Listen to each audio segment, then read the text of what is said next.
दोस्तों, एक शानदार वीडियो में आपका बहुत बहुत स्वागत है। दोस्तों, आज से हम नया चैप्टर स्टार्ट करना है कक्षा 10 की साइंस में देखिए, आप समझ लीजिए पहले 3 पार्ट है। पहला है केमिस्ट्री, उसके बाद है बायोलॉजी, फिर फिजिक्स है। तो हम फिजिक्स में 14वां चैप्टर स्टार्ट करें। हमारे चैप्टर का नाम है समतल पृष्ठों पर प्रकाश का परावर्तन। दोस्तों, आज हम फर्स्ट टाइम मोबाइल पर डिजिटल बोर्ड की तरह पढ़ा रहे हैं। अगर कोई मिस्टेक हो जाए, हमसे टेक्निकल कोई मिस्टेक होगी तो प्लीज़ माफ़ कीजिएगा। बाय द वे, आप स्टडी पर ज़्यादा फोकस कीजिएगा। देखिएगा, हमारा पहला पॉइंट आ रहा है प्रकाश को इंग्लिश बोलते हैं लाइट। इसकी परिभाषा हम देखते हैं। परिभाषा होती है, प्रकाश एक प्रकार की ऊर्जा है जिसकी सहायता से हमें वस्तुएं दिखाई देती है। हमने यहाँ पर सहायता 2 बार लिख दिया, बट प्रकाश एक प्रकार की ऊर्जा है जिसकी सहायता से हमें वस्तुएं दिखाई देती हैं। बात समझ में आ रही है? या आप कह सकते हैं प्रकाश ऊर्जा का वह रूप है जिसकी उपस्थिति में हम वस्तुओं को देख सकते हैं। तो आई होप आपको इतना क्लियर हो गया होगा। चलिए आगे बढ़ते हैं। दूसरा हमारा आ जाता है प्रकाश स्रोत ध्यान से देखिए, क्या इसमें भी 2 प्रकाश स्रोत होते हैं। कौन कौन सा? देखिएगा, पहला आता है दीप्त प्रकाश स्रोत। ये प्रकाश स्रोत क्या होता है? वे प्रकाश स्रोत जो स्वयं प्रकाश उत्पन्न करते हैं। स्वयं प्रकाश उत्पन्न करने मतलब जैसे देखिएगा, सूर्य के अंदर खुद का प्रकाश होता है। तारे के खुद का ही प्रकाश होता है। मोमबत्ती हुई या विद्युत बल्ब हुआ, हाँ, या जैसे टॉर्च हुआ, वो जो भी यंत्र या कोई भी चीज़ होगा जिसमें खुद का प्रकाश होगा, वो होगा हमारा दीप्त प्रकाश स्रोत। और इसी का सेम उल्टा दूसरा आता है अदीप्त प्रकाश स्रोत। अदीप्त प्रकाश स्रोत क्या होता है? वे प्रकाश स्रोत जो स्वयं प्रकाश उत्पन्न नहीं करते हैं, बल्कि दीप प्रकाश स्रोतों के प्रकाश को परावर्तित करके प्रकाश उत्पन्न करते हैं। इसका सबसे बड़ा उदाहरण है चंद्रमा। अब चंद्रमा, कोई कहेंगे उनके अंदर खुद का प्रकाश होता है, बट वो उसके अंदर चंद्रमा का खुद का प्रकाश नहीं होता है। जो वो जब सूर्य चमकता है तो उसके प्रकाश को ग्रहण करके वो खुद प्रकाशित होता है। ऐसे सेम होता है कांच के ऊपर कोई प्रकाश जब पड़ता है तभी वो प्रकाशित होता है। रेडियम आप सबको पता होगा, उसके ऊपर कोई प्रकाश पड़ता है तो अंधेरे में वो भी चमकने लगता है। तो जो खुद के प्रकाश से ना चमके बल्कि दूसरे प्रकाश से खुद को प्रकाशित करे, वो होता है अदीप्त प्रकाश स्रोत। बात समझ में आ रही है? चलिए आगे देखते हैं। अब दूसरा हमारा आ जाता है प्रकाश के गुण, जिसे इंग्लिश में बोलते हैं हम प्रॉपर्टीज ऑफ लाइट। तो ये क्या होता है? इसमें देखिएगा, हमारा पहला पॉइंट आता है प्रकाश स्वयं अदृश्य होता है। ये प्रकाश का गुण जो है ये बहुत ही ज़्यादा इम्पॉर्टेंट है। अब याद रख लीजिए, बहुत ही ज़्यादा इम्पॉर्टेंट है प्रकाश का गुण। तो इसमें देखिए, प्रकाश का पहला गुण है प्रकाश स्वयं अदृश्य होता है। मतलब प्रकाश तो हमें दिखाई देता नहीं, प्रकाश अदृश्य होता है, परंतु इसकी उपस्थिति में हमें वस्तुएं दिखाई देती हैं। प्रकाश अदृश्य होता है, लेकिन अगर जहाँ भी प्रकाश रहेगा हम वहाँ की वस्तुओं को आसानी से देख सकते हैं। बात समझ में आ रही है? अब देखिएगा, दूसरा गुण क्या होता है? प्रकाश सदैव एक सरल रेखा में गति करता है। सरल रेखा मतलब एक सीधी रेखा में गति करता है। प्रकाश कभी भी तिरछा रेखा में नहीं गति करता, ना तो थोड़ा तिरछा इधर उधर नहीं होगा। प्रकाश गति करता है एक सीधी रेखा में, राइट। प्रकाश एक सीधी रेखा में गति करता है, ये उसका दूसरा गुण है। और तीसरा क्या है?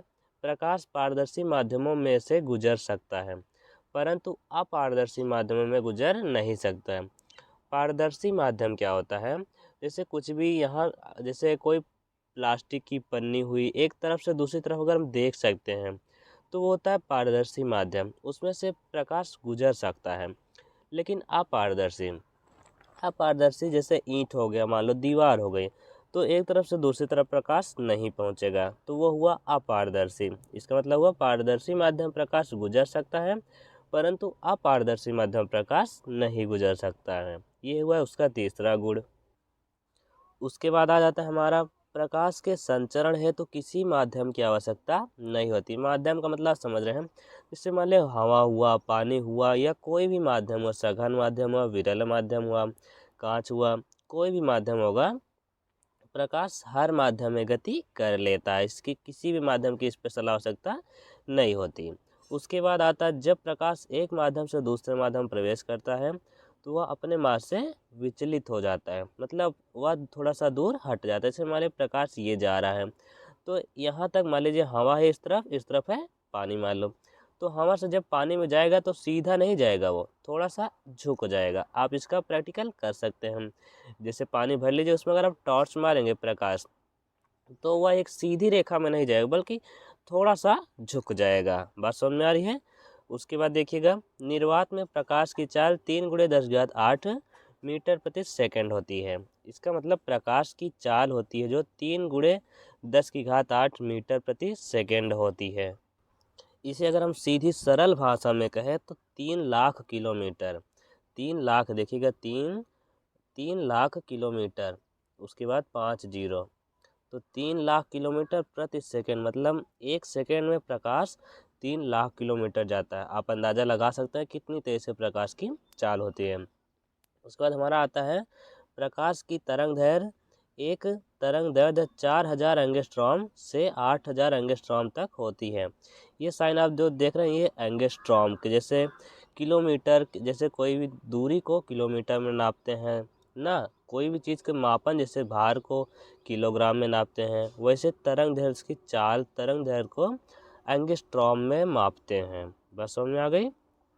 चलिए, ये सब हुआ प्रकाश का गुण। अब तो आपको प्रकाश का गुण याद हो चुका होगा। चलिए आगे बढ़ते हैं। अब देखिएगा, उसके बाद आता है हमारा प्रकाशिक माध्यम, जिसे हम इंग्लिश में कह सकते हैं ऑप्टिकल मीडियम। तो देखिएगा, ऑप्टिकल मीडियम हमारा होता है वो पहला पारदर्शक माध्यम। पारदर्शक माध्यम क्या होता है? जिन माध्यमों से प्रकाश का अधिकांश भाग गुजर जाता है उन्हें पारदर्शक माध्यम बोलते हैं। तो इसका मतलब कि जैसे उदाहरण इसका देखिए, कांच हुआ। कांच में से अगर हम कोई प्रकाश से टॉर्च मारते हैं, उसमें से प्रकाश पूरा पूरा दूसरी तरफ गुजर जाता है। वायु वैसे हुआ, वायु मतलब हवा, हवा भी दूसरी तरफ निकल जाता है आसानी से।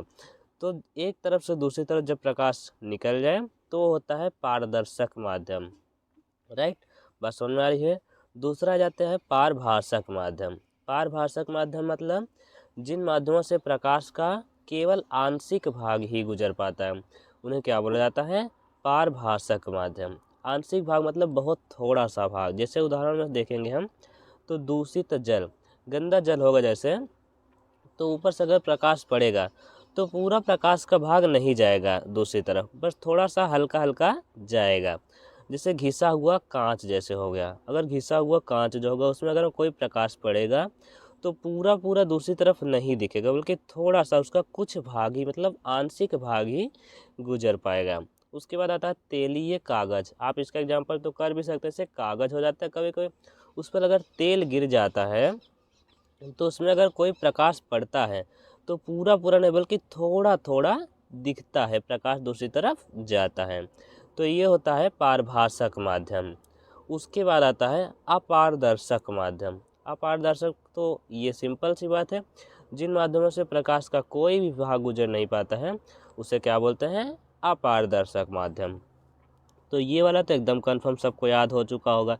जैसे ईंट हुआ, ईंट हुआ, ईंट की अगर कोई प्रकाश एक तरफ से दूसरी तरफ जा पाएगा? कभी नहीं जा पाएगा। पत्थर हुआ, लकड़ी हुआ, लोहा, सोना, चांदी, जितनी भी मेटल, जितने पदार्थ हैं ना, तो अगर एक तरफ से दूसरी तरफ उसका प्रकाश ना जा पाए तो वो क्या हो जाता है? वो जाता है हमारा अपारदर्शक माध्यम। बात समझ में आ रही है? चलिए आगे बढ़ते हैं दोस्तों, देखिएगा ध्यान से। उसके बाद आ जाता है हमारा प्रकाश किरण। अब ये देखिएगा, ये भी इम्पॉर्टेंट है, ये जानते रहेंगे तो और अच्छी बात होगी। देखिए प्रकाश किरण क्या होता है हमारा?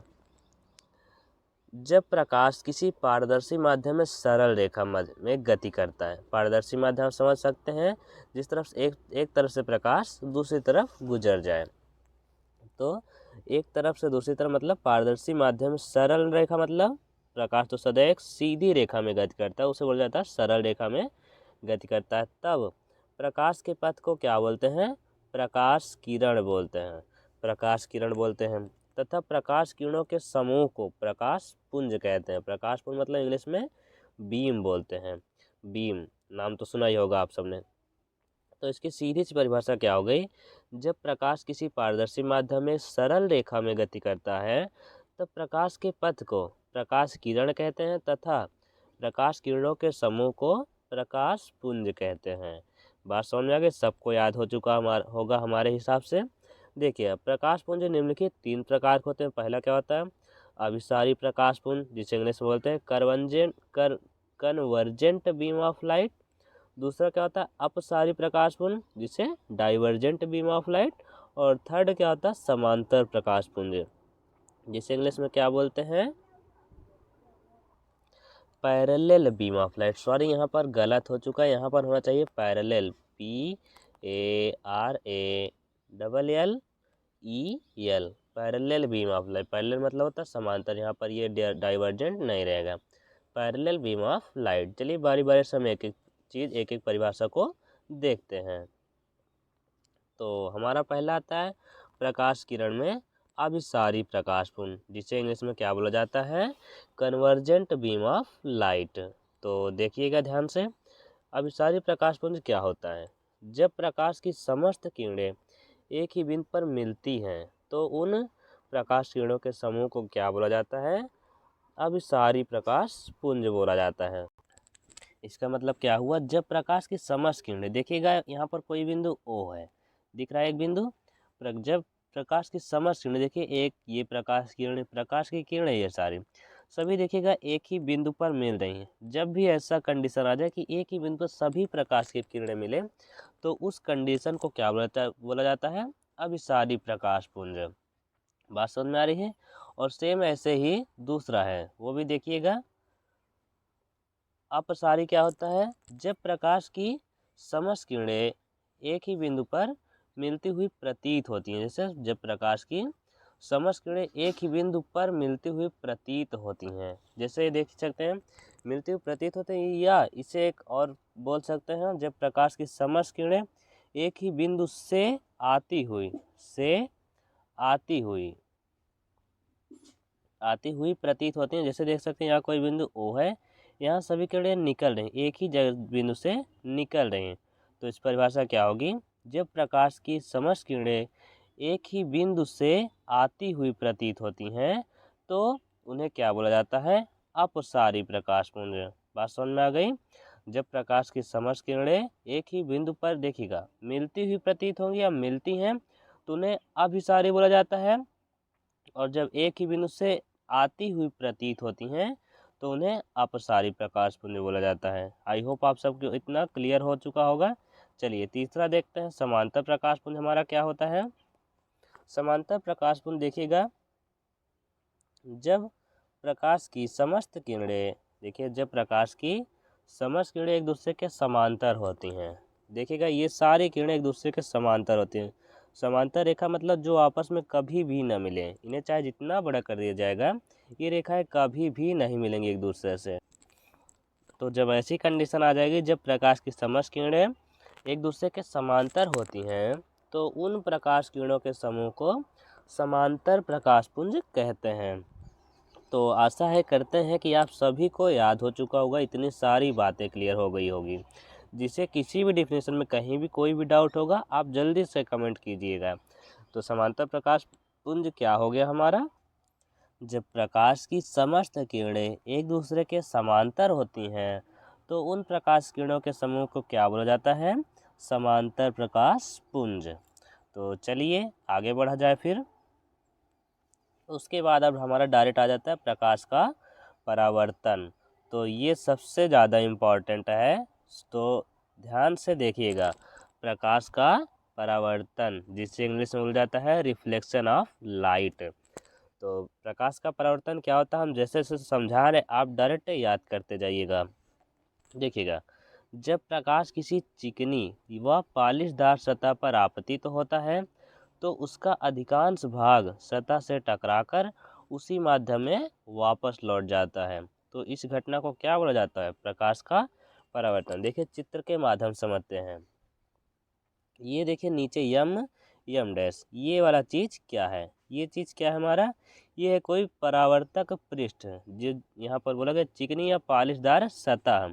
ये क्या है, चिकनी या पालिशदार सतह। यहाँ पर हम लिख दें चिकनी या पालिशदार सतह। तो ध्यान से देखिएगा, ये सतह है कोई, इस पर कोई ये प्रकाश किरण आपतित हो रही, ये वाली प्रकाश किरण आपतित मतलब गिर रही, यहाँ से प्रकाश की किरण आई और यहाँ पर बिंदु बी पर गिरी। यहाँ से गिरने के बाद जिस माध्यम में आई थी, यहाँ से टकराकर वापस ऐसे ही चली गई, तो वापस उसी माध्यम में चली गई। तो जहाँ पर देखिएगा प्रकाश की किरण की आपतित होती है, या दर्पण के जिस बिंदु पर आपतित होती है, आपतित होने के बाद वहाँ से उसी माध्यम में वापस लौट जाती है। तो सिंपल से इसकी परिभाषा हो गई, जब प्रकाश किसी चिकनी या पॉलिशदार सतह पर आपतित होता है तो वह परावर्तित होकर वापस उसी माध्यम में लौट जाता है। या फिर आप कह सकते हैं, जब प्रकाश किसी पॉलिशदार सतह से टकराता है तो वह जिस माध्यम में आता है वापस उसी माध्यम में लौट जाता है। प्रकाश की इसी घटना को प्रकाश का परावर्तन बोलते हैं। तो यहाँ पर एक पॉइंट आ जाता है कि जो आपतित किरण है, ये देखिए जो प्रकाश किरण आएगी उसे आपतित किरण बोला जाएगा। जिस बिंदु पर ये टकरा रही है, देखिएगा जो बिंदु बी है, इस वाले बिंदु को क्या बोलते हैं? आपतन बिंदु बोलते हैं। सारी डिफिनेशन हम यहीं पर बता दे रहे हैं, आप सब समझते रहिएगा ध्यान से। पहला पॉइंट आ जाता है परावर्तक पृष्ठ हमारा क्या हो जाता है। देखिएगा पहला हमारा पॉइंट आता है ये वाला, ये क्या है? अपवर्तक पृष्ठ या परावर्तक पृष्ठ। तो इसकी परिभाषा क्या होगी? प्रकाश जिस पृष्ठ से टकराकर परावर्तित होता है, यहाँ पर देखिए इसी पृष्ठ पर टकरा रहा है ना, तो जिस पृष्ठ से टकराकर परावर्तित होता है उसे परावर्तक पृष्ठ बोला जाता है। जैसे यहाँ पर परावर्तक पृष्ठ क्या है?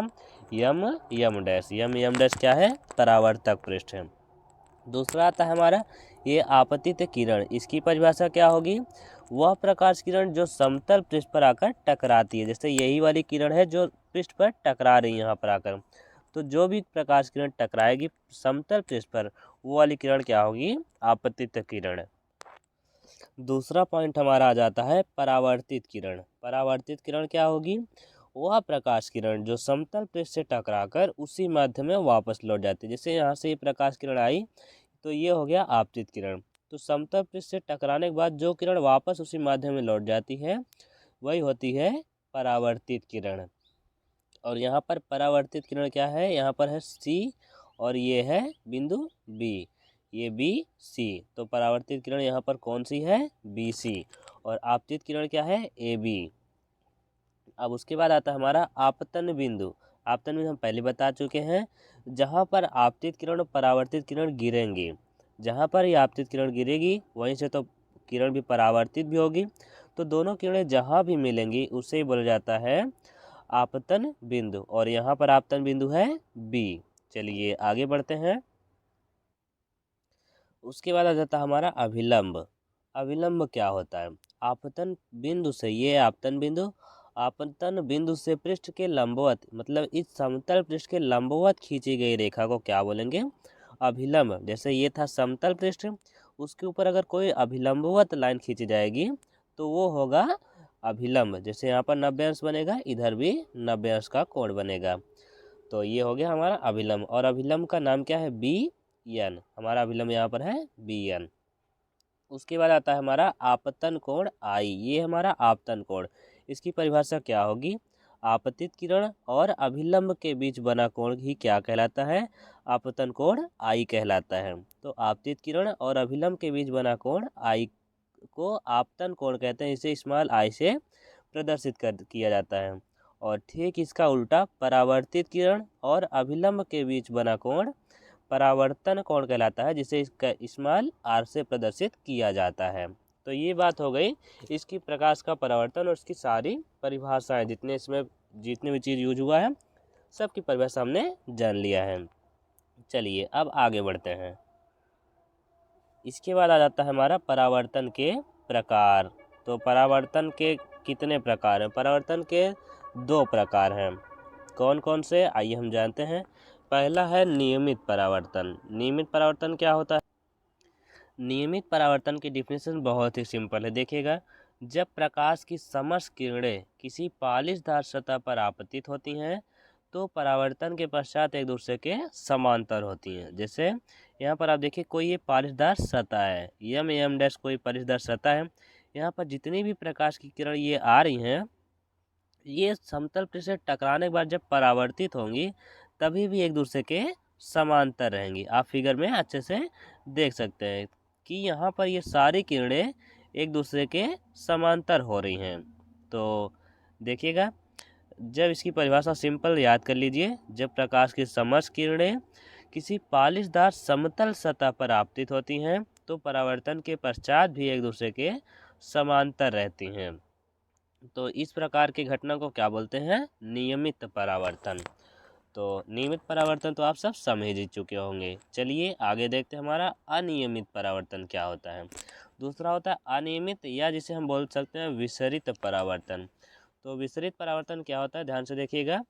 ये है जब प्रकाश की समस्त किरणें किसी खुरदरे पृष्ठ, खुरदरा पृष्ठ आप समझ सकते हैं, जैसे देखिए ये वाला पृष्ठ यहाँ पर हुआ, जैसे कोई भी थोड़ा सा एकदम सीधा नहीं होना चाहिए, ऐसे सीधा थोड़ा सा तिरछा, जैसे एकदम सीधा होगा तो समतल पृष्ठ होगा, थोड़ा सा खुरदरा होगा तो वो होगा विसरित, मतलब खुरदरा पृष्ठ होगा। तो इसके परिभाषा क्या होगी?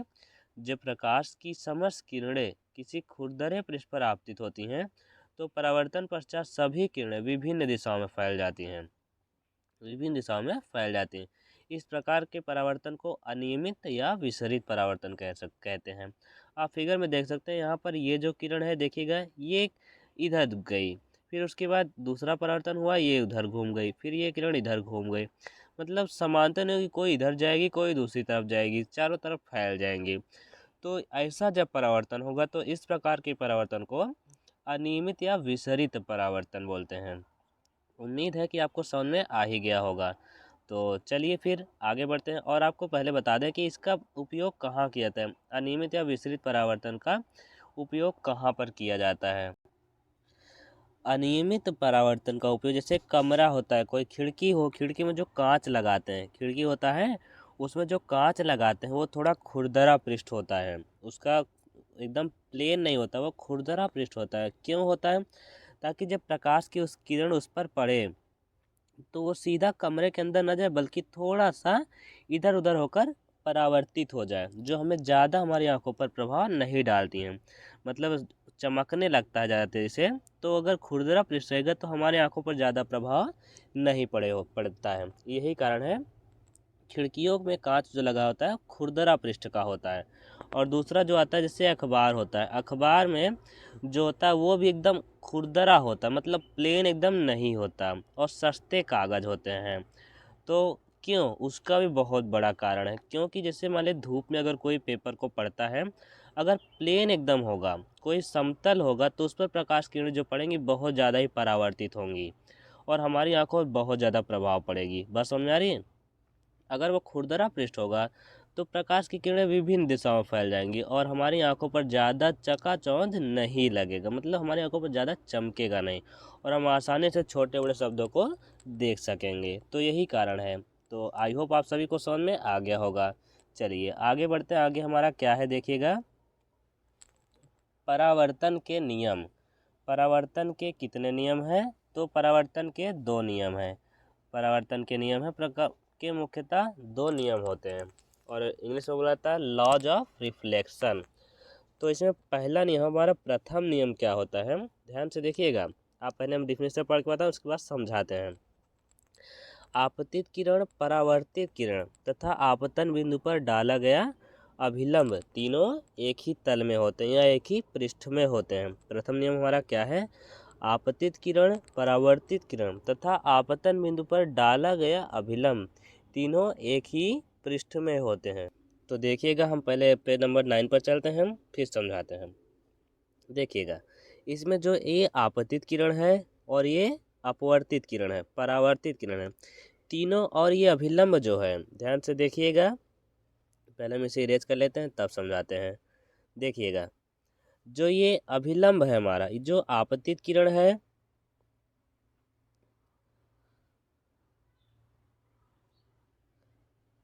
आपतित किरण देखिएगा, और ये परावर्तित किरण है, और ये जो अभिलंब है हमारा, तीनों एक ही बिंदु पर है। ये जो आपतित किरण भी है ये भी एक ही बिंदु पर है, अपवर्तित किरण, परावर्तित किरण है, ये भी एक ही बिंदु पर है, और ये जो अभिलंब है तीनों एक ही बिंदु पर हैं। तो यही है हमारे परावर्तन का पहला नियम। क्या है? आपतित किरण, परावर्तित किरण तथा आपतन बिंदु पर डाला गया अभिलंब तीनों एक ही तल में होते हैं। तो ये हुआ हमारा पहला नियम। दूसरा नियम क्या था हमारा? दूसरा नियम था हमारा